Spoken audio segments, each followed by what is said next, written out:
The issue of ghost workers and operating hundreds of accounts within a county is something that is not yet to end anytime soon. Let us take Homa Bay County as a case study for today. Earlier on, we saw the Auditor General gave a report that Homa Bay County was operating 558 accounts, bank accounts, that is commercial bank accounts.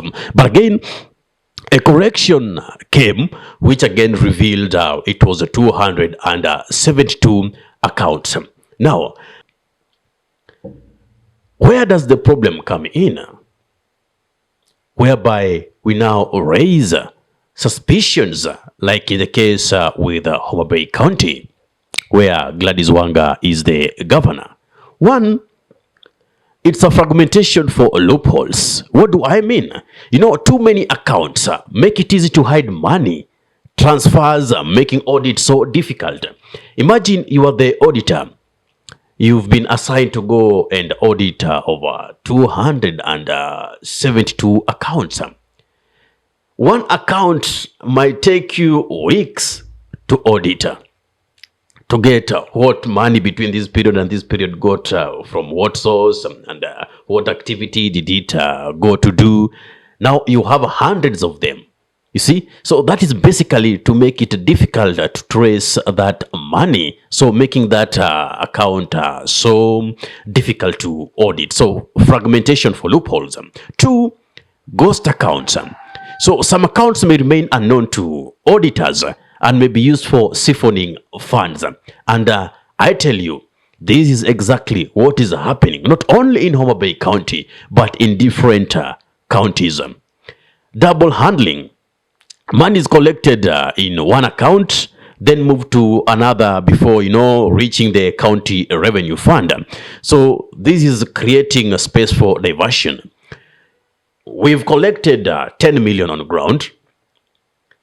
We take it to one account, reading 10 million, but now we transfer like 3 to 4 million into the necessary account, the one that is now registered with the Auditor General, and now that is what we see as the collections.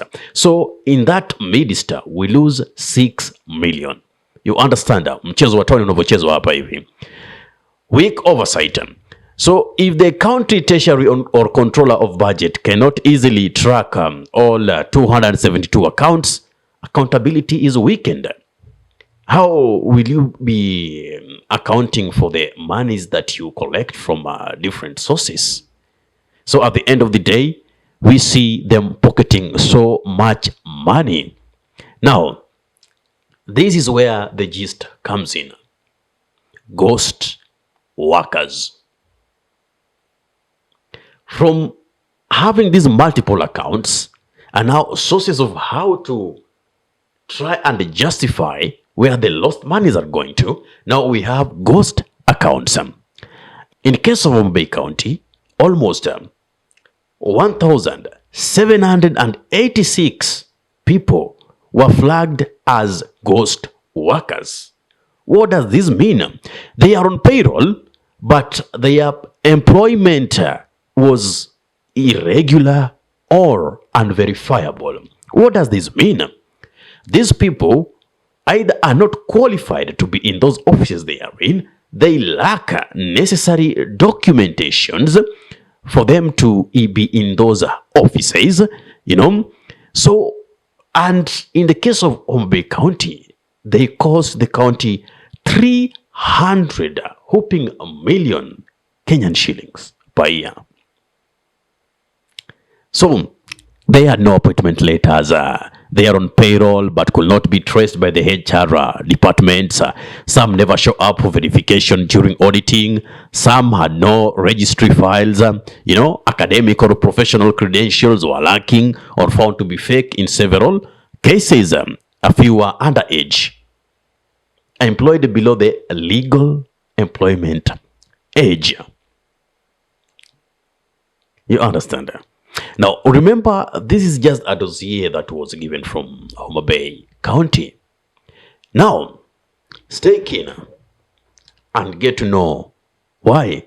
At some point, as a people, you might elect a governor of a goodwill, a governor who really wants to work for you, a governor who is so competent and determined to change the status of the county. Now, we have the MCAs, we have the women representatives, we have the senators who are doing the oversight role, Now, MCAs got 3, 4, 5 people as ghost workers who are, their current expenditure is catering for their salaries. The MPs, remember we are talking about MCAs in all the wards within the county. We also have MPs within all the constituencies who might be having some of the ghost workers. We also have women representatives who might also be having 1 or 2 ghost workers in their offices. You understand?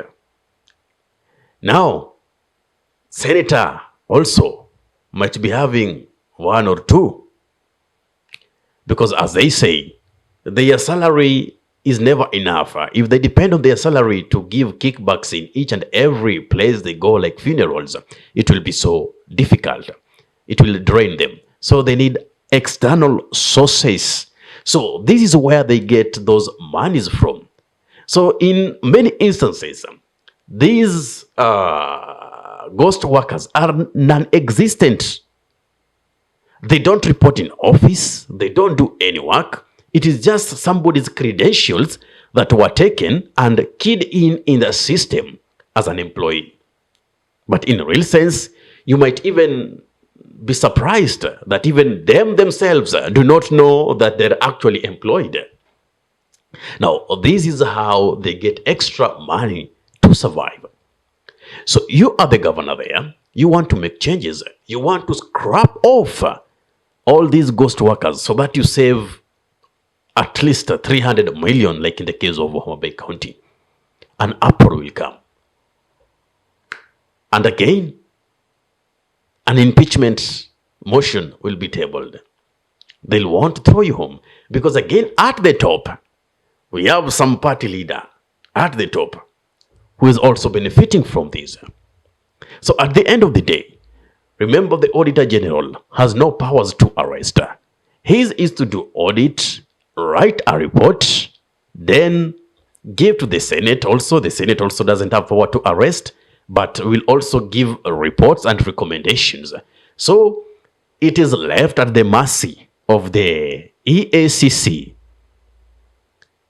to see on how Ethics and Anti-Corruption Commission, they're the ones left with the mandate to see that justice is done to the residents of the said county that has been found culpable of corruption.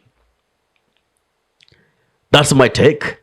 I don't know what to think about this. I don't know what's your thought about this. Kindly give me your take in the comment section.